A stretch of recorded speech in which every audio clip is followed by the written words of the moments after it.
제 25장.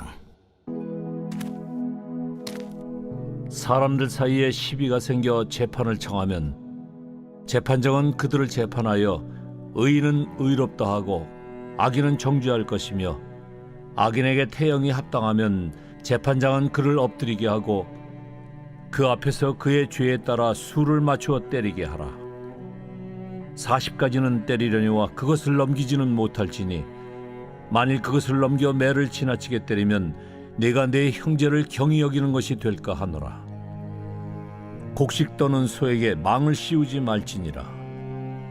형제들이 함께 사는데 그중 하나가 죽고 아들이 없거든 그 죽은 자의 아내는 나가서 타인에게 시집가지 말 것이요, 그의 남편의 형제가 그에게로 들어가서 그를 맞이하여 아내로 삼아 그의 남편의 형제된 의무를 그에게 다 행할 것이요, 그 여인이 낳은 첫 아들이 그 죽은 형제의 이름을 잊게 하여 그 이름이 이스라엘 중에서 끊어지지 않게 할 것이니라. 그러나 그 사람이 만일 그 형제의 아내 맞이하기를 즐겨하지 아니하면 그 형제의 아내는 그 성문으로 장로들에게 나아가서 말하기를, 내 남편의 형제가 그의 형제의 이름을 이스라엘 중에 잊기를 싫어하여 남편의 형제된 의무를 내게 행하지 아니하나이다 할 것이요, 그 성읍 장로들은 그를 불러다가 말할 것이며, 그가 이미 정한 뜻대로 말하기를, 내가 그 여자를 맞이하기를 즐겨하지 아니하노라 하면 그의 형제의 아내가 장로들 앞에서 그에게 나아가서 그의 발에서 신을 벗기고 그의 얼굴에 침을 뱉으며 이르기를, 그의 형제의 집을 세우기를 즐겨 아니하는 자에게는 이같이 할 것이라 하고 이스라엘 중에서 그의 이름을 신 벗김 받은 자의 집이라 부를 것이니라. 두 사람이 서로 싸울 때에 한 사람의 아내가 그 치는 자의 손에서 그의 남편을 구하려 하여 가까이 가서 손을 벌려 그 사람의 음낭을 잡거든 너는 그 여인의 손을 찍어버릴 것이고 내 눈이 그를 불쌍히 여기지 말지니라. 너는 내 주머니에 두 종류의 저울추 곧 큰 것과 작은 것을 넣지 말 것이며, 내 집에 두 종류의 돼 곧 큰 것과 작은 것을 두지 말 것이요, 오직 온전하고 공정한 저울추를 두며 온전하고 공정한 되를 둘 것이라. 그리하면 네 하나님 여호와께서 네게 주시는 땅에서 네 날이 길리라. 이런 일들을 행하는 모든 자, 악을 행하는 모든 자는 네 하나님 여호와께 가증하니라.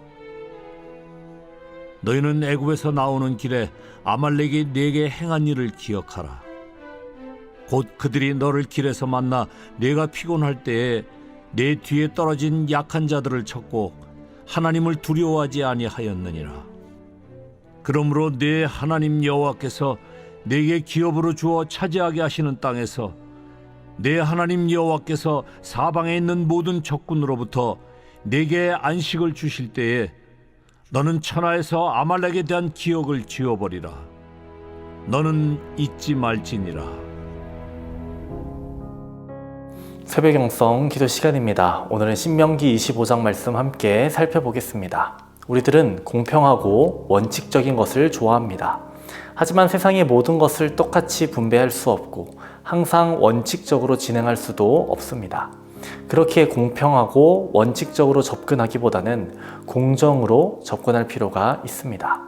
공정은 큰 질서와 정신을 유지하되 법의 사각지대들을 채우는 것이라고 할 수 있습니다. 무엇이 중요한 것이고 또 어떤 점들은 우리들이 긍휼함으로 접근해야 하는지, 또 포기할 수 있어야 되는 것은 무엇인지에 대해서 생각해 볼 필요가 있다는 것입니다. 오늘 본문의 내용을 보면 재판장이 등장하고요, 장로들이 등장합니다. 사람은 대개 주관적이기 때문에 자기 자신을 잘 모릅니다. 자신의 의견만 이야기하죠. 그렇게 하나님께서는 사람의 시시비비를 가릴 수 있도록 재판장을 세워주셨습니다. 그리고 이 재판장은 원칙을 가지고 재판을 내립니다. 하지만 그 원칙도 생명이라는 기준 앞에 있음을 보게 됩니다. 오늘 본문 1절에서 3절을 보면 사람들 사이에 재판장을 두고 재판을 받는 장면을 보게 됩니다. 태형에 합당하면 죄에 합당하게 매를 맞게 하는 것입니다. 그리고 그 매는 40대까지였습니다. 그 이상은 사람의 생명과 연결되는 지점으로 생각하였던 것으로 보입니다. 50대를, 60대를 맞아야 한 사람도 있었겠죠. 하지만 그 이상은 면해주는 겁니다. 가해자들이 처벌을 받지만 긍휼함을 베푸시는 기준은 생명에 있습니다. 죄를 지은 것에 대해서 분명히 벌을 받도록 하셨습니다. 하지만 그것으로 인해 생명은 해치지 못하게 하신 겁니다. 이것은 질서는 지키되 생명을 위해서는 긍휼함을 베푸는 것입니다. 6절에서 10절의 내용은 어떻습니까? 형제 중에 하나가 죽고 아들이 없으면 그 죽은 자의 아내는 형제 중에 한 사람의 아내가 되게 하고 남편의 의무를 다하게 하였습니다. 왜 이렇게 하신 겁니까? 대를 잇기 위함입니다. 생명을 이어가게 하기 위한 행동인 겁니다. 하나님은 큰 질서를 만드셨고 긍휼함을 베풀라라고 말씀하시는 겁니다. 만약 대를 잇지 않겠다라고 하는 자가 나오면 그는 장로들 앞에 가서 부끄럽고 수치스러운 일을 행해야 했습니다. 이는 그가 생명을 중시하지 않았기 때문입니다. 또한 11절과 12절에서는 시비가 붙은 두 사람들이 나오는데요. 한 사람의 아내가 상대방을 공격하여 생식 기능을 상실하게 하면 이것은 생명을 경시한 것으로 여겨지기에 그녀를 불쌍히 여기지 말라라고 말씀하십니다. 상대방의 생식 능력을 상실하게 하는 이런 행위는 잘못된 것이라는 것입니다. 하나님께서 사람을 만드시고 사람들에게 명령하신 것이 무엇입니까? 생육하고 번성하는 것입니다. 그런데 이러한 잘못된 행위를 통해서 생육하고 번성하는 것을 막게 했기에 그녀를 불쌍히 여기지 말라라고 성경은 말하고 있는 것입니다. 13절에서 16절은 두 종류의 저울추, 두 종류의 대에 대해서 이야기하고 있습니다. 이것은 사람들 간의 시비가 붙지 않도록 이로 인해 누군가의 생명을 잃는 일이 없도록 하기 위한 하나님의 하나의 경고인 것으로 보입니다. 마지막으로 17절에서 19절입니다. 17절에서 너희는 애굽에서 나오는 길에 아말렉이 내게 행한 일을 기억하라 라고 말씀하십니다. 아말렉과 무슨 일이 있었습니까? 출애굽기 17장의 내용인데요. 아말렉과의 싸움이 있었습니다. 그런데 오늘 본문을 통해서 아말렉이 어떻게 이스라엘의 전쟁을 해왔는지 보게 됩니다. 18절을 보시면 곧 그들이 너를 길에서 만나 내가 피곤할 때에 내 뒤에 떨어진 약한 자들을 쳤고 하나님을 두려워하지 아니하였느니라 이렇게 말하고 있습니다. 이스라엘 백성들이 피곤할 때에 뒤에 떨어진 약한 자들을 보고서 아말렉이 와서 공격했다라는 것입니다. 이것이 17장에 나오는 싸움의 상황이었던 것입니다. 싸움이 있었다라는 것은 누군가가 죽었다라는 것입니다. 생명을 잃었다라는 것이겠죠. 또 그들은 무자비하게 떨어져 나간 약한 자들을 공격하는 이들이었고 이로 인해 이스라엘에게 피해를 준 것입니다. 비록 이스라엘이 전쟁에서 승리하였지만 생명을 잃은 사람들이 얼마나 많았겠습니까? 그렇기에 아말렉이 행한 이 일을 기억하라라고 성경은 말하고 있는 것입니다. 이는 용서할 수 없는 행위라는 것입니다. 사람들에게는 율법이 원칙이라고 여겨졌겠지만 하나님께서는 생명이 원칙이셨습니다. 오늘의 본문은 사람들이 생명을 존중히 여기고 생명의 영역은 하나님의 영역임을 알게 하는 내용인 것입니다. 하나님께서는 사람으로 하여금 생명을 귀히 여기라고 말씀하십니다. 그리고 하나님께서는 생명의 귀함을 몸소 보여주셨습니다. 바로 십자가를 통해서입니다. 독생자 예수 그리스도를 이 땅에 보내셨습니다.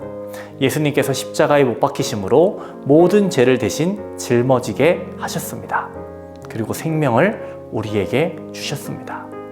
바로 우리의 생명을 건지기 위함이었습니다. 우리를 불쌍히 여기셔서 십자가의 능력을 보여주신 것이죠. 그렇기에 우리들은 생명을 가진 자로 하루하루를 생명력 있게 살아가야 하겠습니다. 우리들의 행동 하나가, 우리들의 말 하나가 사람을 죽이는 것이 아니라 사람을 살리는 그리스도의 생명이 담긴 언행이 되기를 기도해야 하겠습니다. 오늘의 공동기도 제목은 물질의 회복을 위한 기도입니다. 성도들의 생업과 사업을 지켜주시고 물질로 어려움 당하지 않도록 기도해 주시기 바랍니다. 선교하는 복된 가정이 되기를 기도해 주시기 바랍니다. 기도하겠습니다. 예수 그리스도를 통해 우리에게 생명 주심 감사합니다.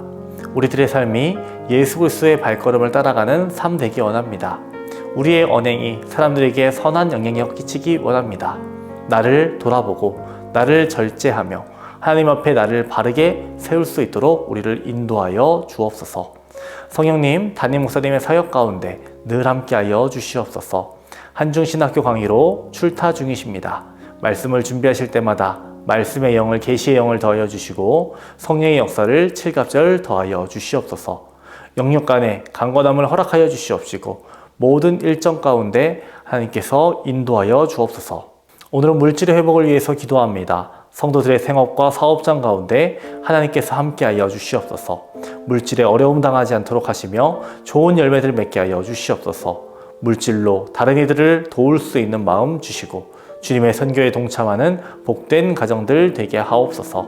태문을 위해 기도한 성도 있습니다. 자녀를 허락하여 주옵소서. 암과 싸우고 있는 박재순 권사님, 유은영 권사님, 이영숙 권사님, 오유미 집사님, 박서현 청년, 유경민 청년에게 치유의 강선을 비춰주시고 깨끗이 치유하여 주시옵소서.